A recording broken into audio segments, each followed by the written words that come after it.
जय भीम मित्रांनो, मी गौतम गायकवाड, भीमसूर्य नाटककार.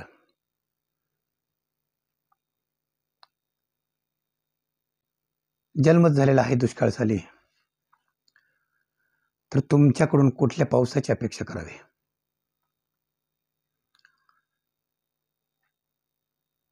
72-73ला जन्मलेली मुलं कायमच बहुतेक दुष्काळात राहत असतील किंवा त्यांचं खडतर जीवन दुष्काळमय गेलं असेल. असं बोलण्याचं कारण एवढंच येतं की मी शालेय उच्च शिक्षण पूर्ण केलं.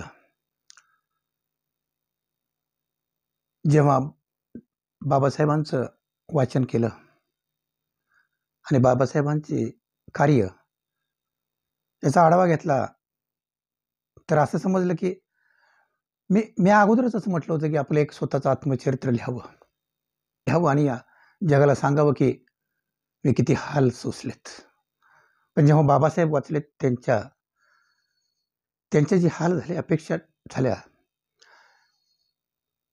त्या हाल अपेक्षेपेक्षा एक शून्य मात्र आपलं हालच झालं नाही.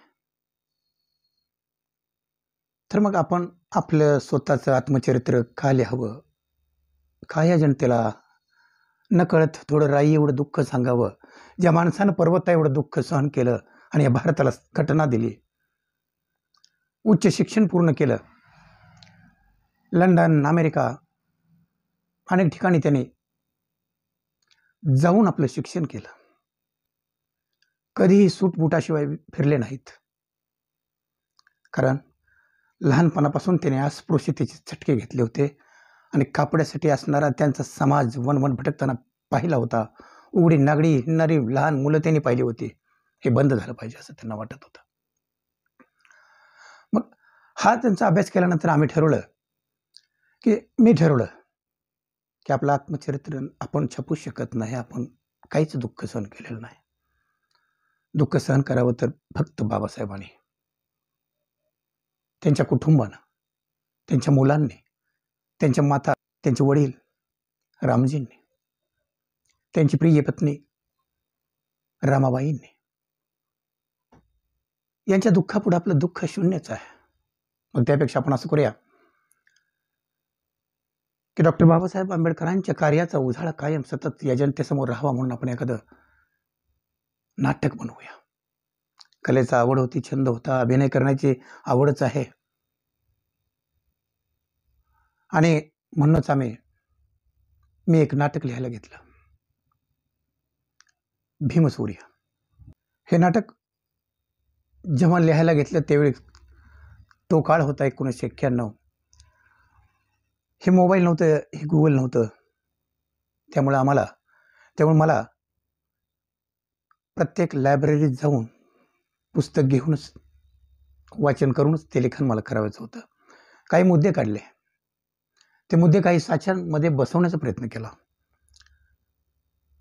4 वर्षाच्या काळामध्ये हे माझं नाटक पूर्ण झालं आणि हे हस्तलिखित मी रिपब्लिकन पार्टी ऑफ इंडियाचे नेते रामदासजी आठवले यांना मी हे दाखवलं. त्यांच्यापर्यंत पोहोचण्यासाठी मला कैलास क्षीरसागर, त्यांचे जुने कार्यकर्ते, बार्शी, जिल्हा सोलापूर,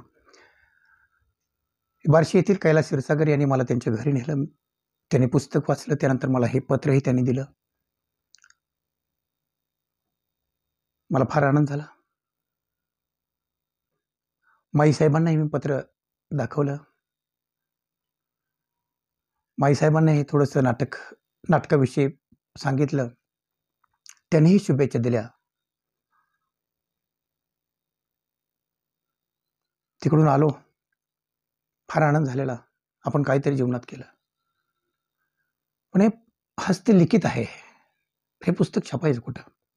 सोलापूरचे कीर्तिपाल गायकवाड आणि पुण्याचे देहूरोडला राहतात टेक्सास गायकवाड यांनी हे पुस्तक वाचलं आणि त्यांनी प्रबुद्ध प्रकाशन संस्थेत हे माझं पुस्तक प्रकाशन केलं. मग मला पुन्हा जोम आलं आणि मी हे नाटक उभं करायचं ठरवलं. नाटक उभं करत असताना कलाकार शोधणं, 20-22 कलाकारांना एकत्र आणायचं आहे. 4-6 महिने गेले, कलाकारही शोधले, प्रॅक्टिस सुरू केलं, रिहर्सल सुरू केलं. तुळजापुरात मध्येच आमचे मित्र विश्वासराव चव्हाण यांनी त्यांच्या जागेचं सहकार्य केलं. तिथं आम्हाला एक रूम दिली, रिहर्सल केली आम्ही. आणि ही भीमसूर्य कार्यक्रम पहिला शो आम्ही बार्शी येथे लावला. लोकांना कदाचित माहीत असेल नसेल नाटक कसं असतं, पण तिथल्या कार्यकर्त्यांनी, उदाहरणार्थ चंद्रकांत बोकेपुडे, शंकर वाघमारे यांनी खूप प्रयत्न केले, खूप मदतही केली. पहिला शोही संपला. फार आनंद वाटला की आपण नक्कीच बाबासाहेबांचे कार्य समाजापर्यंत पोहोचवतो आहे. त्याच्यानंतर या महामारीनं या पूर्ण देशाला गाठलं आणि कोरोनामुळे लॉकडाऊन झालं. 2-3 वर्ष काळ त्याच्यातच गेला. त्यामुळे जो सेट उभा करण्यासाठी मी वैयक्तिक कर्ज घेतलं होतं त्याला व्याज वाढतच गेलं.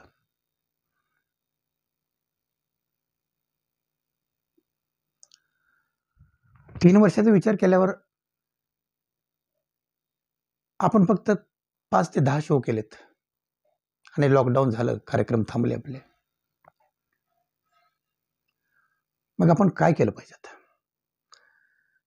कलाकार विस्कळून गेले, प्रत्येकजण वेगवेगळ्या मार्गाने लागला. अरे एवढं कर्ज झालं काय आणि एवढं कर्ज झालं काय? थोडक्यात ईदभर फाटली काय आणि हातभर फाटली काय? अजून कर्ज काढायचं आणि हे पुन्हा एकत्र कलाकार केले. का तर जर हे कार्यच बंद करायचं असेल, काम बंद करायचं असेल,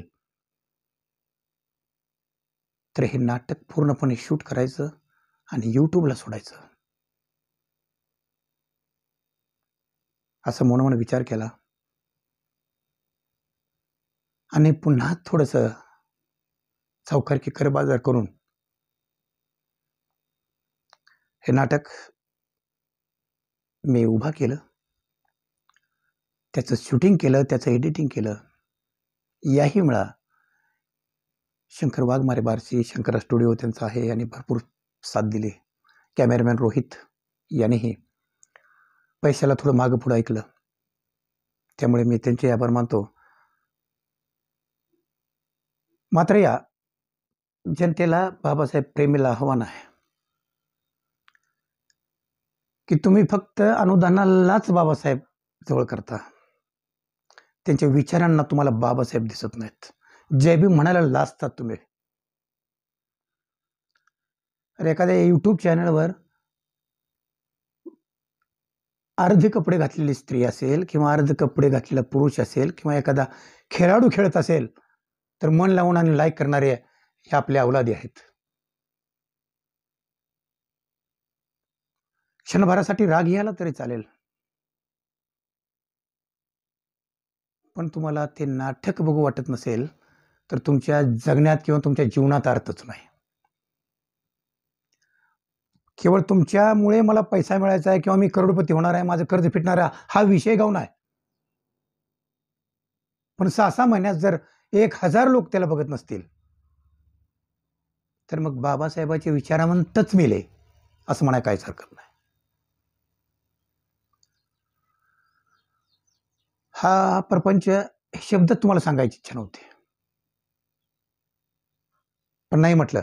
ज्याप्रमाणे जिद्दीने आपण ठरवलं होतं ना, नाटक शूट करायचं आणि यूट्यूबवर सोडायचं, सगळे जनतेला दिसलं पाहिजे, जगाला दिसलं पाहिजे, भारताला दिसलं पाहिजे, महाराष्ट्राला दिसलं पाहिजे की एका खेडेगावातल्या एका पोरानं लिहिलं, कर्जबाजारी झाला, पण त्यानं नाटक उभा केलं आणि महानाट्य महाराष्ट्राला दाखवलं. हेच करायचं होतं. म्हणून तुम्हाला म्हटलं की एक वेळ पाहिलं तरीही तुमच्या जीवनाचं सार्थक होईल. एवढीच माझं मनोगत बोलायचं होतं. कुठं मला पुस्तक छापायचं नाही किंवा मला आत्मचरित्र लिहायचं नाही. लिहिलंय ते मी, वधवलंय मी, दिग्दर्शक मी, डायरेक्टर मी, लेखक मी, पाहणारे फक्त तुम्ही असून सुद्धा लाजता. अंगठा दाबायला तुम्हाला लाज वाटते. जे बी म्हणायला तुम्हाला लाज वाटते. बस काय रागाच्या ओघात जरी काय बोललो असेल तर भीमप्रेमी तुम्ही तुमच्याच मनाचा विचार करा की मी जे बोललो ते खरोखरच सत्य आहे का असत्य आहे.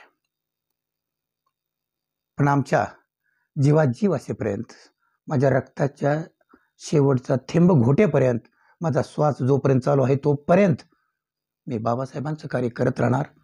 त्यांच्या विचारांचे कायम प्रसार करणार, प्रचार करणार. एवढंच मी तुम्हाला सांगू इच्छितो. आणि पुन्हा पुन्हा मी मेलो तर पुन्हा पुन्हा महाराजाच्याच पोटी जन्माला यावं ही मी बुद्धचरणी वंदना करतो आणि थांबतो. जय भीम, नमो बुद्धाय.